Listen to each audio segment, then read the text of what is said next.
Now, it wouldn't be a preseason show if we didn't do some guessing, some prognosticating, some predicting. And, we're pretty smart, but also we should probably check in with those folks out in the desert who make all of the odds That's what they on do. these things. If you're going to gamble responsibly.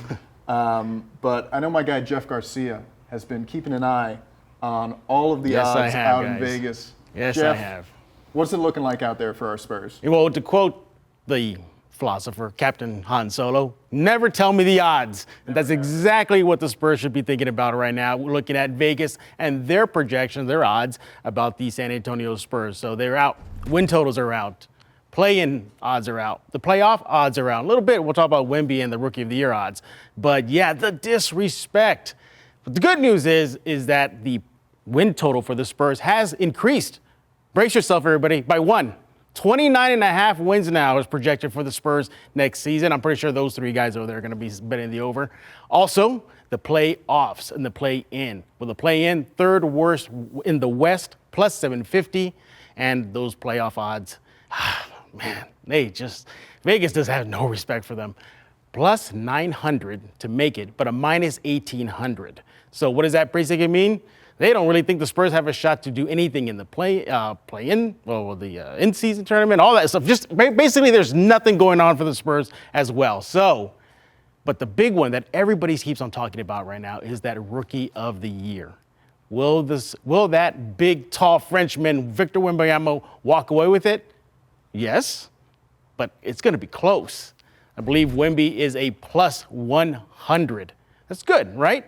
But you look at the other rookies that are going to be vying for that award at the end of the year. Scoot Henderson, Chet Holmgren, close by, plus 250 for Mr. Scoot Henderson, and a plus 300 for Chet Holmgren. That I think, in my opinion, that's going to be the hottest battle / odds to be watching throughout the entire season. How that fluctuates, will Wemby, and if there's any load management on the Spurs end with him, going to impact that. Scoot, now that Dame's gone, how much of the ball he's going to get? Is he going to show out and kind of fudge those numbers, those odds, and get him that award? We'll see, but my God, it's going to be great to watch this Spurs team. These odds, I'm pretty sure all those odds are going to be busted. Well, yeah, Victor Wembanyama, let's start there. Rookie of the Year, Vinny, what do you think? Yes, and as long as he beats Big Chet, Vindog is happy. I think that's going to be a really fun battle to watch. For a long time. For a very long time. Really slim guys. They faced off playing as, under 17 for the national team.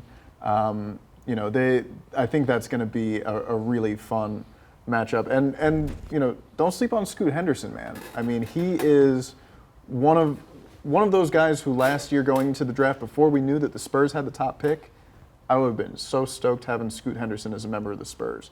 So it's a really exciting rookie class. But I personally believe that if Wemby stays healthy, it's his for the taking. What about you, Nate? Absolutely. I think just because his factor of playing for a team where he's going to get starts every single night, and I also think that the blocks factor and the defensive end factor is really what's going to push him over the top. And obviously, too, his highlight tape, there's that certain wow factor that goes into it, too. But I think defensively with Victor Wembanyama, because you'll start to see it not only in the points and the rebounds, but with the blocks, intangibles with assists, I think it's something that you might not see from the other guys. And just his stat line is going to be something that you can't ignore. I've seen some people outside of the San Antonio ecosystem saying they think he might be a good pick for Defensive Player of the Year as a rookie.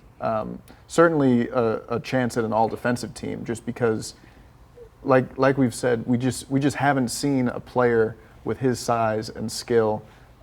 Jeff, what do you think in terms of his Rookie of the Year outlook here? I think it's going to be tight. I don't think it's going to be as handed over to him on a silver platter. That load management, if the Spurs do implement that, could hurt his numbers if we're going to base on numbers. The Dame Lillard factor out in Portland is mentioned. Scoot is going to be given the ball. It's his team now. I don't know if they're going to load manage him. I doubt it. And then, of course, Chet, There's a guy who has a little NBA experience. I know he sat out his rookie season, but yeah, I mean, I think it's going to be hotly contested throughout the entire year. So there's a reason why we're seeing OKC and SA being highlighted on games, national TV. So it's going to be a fun one. I think that's the one that's going to be the most intriguing to watch, to see how those numbers fluctuate throughout the season. What do you think he averages? I'm going to go with a soft double-double, like about an 18 and a half, about an 8.5, 9.5 rebounds per game. I think the blocks is where he's going to really excel. So I'm going to say about 3 a game. Nate, what about you? Yeah, I said around 17 points. Yeah. I'm going 11 rebounds per game. I think assists, you're going to see somewhere in the 4 to 5 category, just because with the double teams he's going to command and cutting players headed toward the basket. Also, the blocks, I'm though with Jeff. I think somewhere 2.5 to 3. Vindog? Did these guys steal my email? Because that's what I said. Yeah, we're on the same page here. I mean, he's going to have really impressive rookie numbers. There's no doubt about that. I'm curious to see where the blocks wind up per game. That's going to be awesome to see. I think that you guys, if I had to put money on a stat line, it would be close to where you guys are at. But, this is sports. I want to be an optimist about something in this world, right? And I think about last year in a league against grown men with worse spacing, rules that favor the defense over the offense, he was averaging, over 20 points and I think 12 rebounds a game. And I think about the games that he played against the G League Ignite, where you're playing with NBA rules, and I think he had 37 points, 38 points in consecutive games. He's going to be playing with the best teammates he's ever had. He's going to be playing in a league that favors the offense.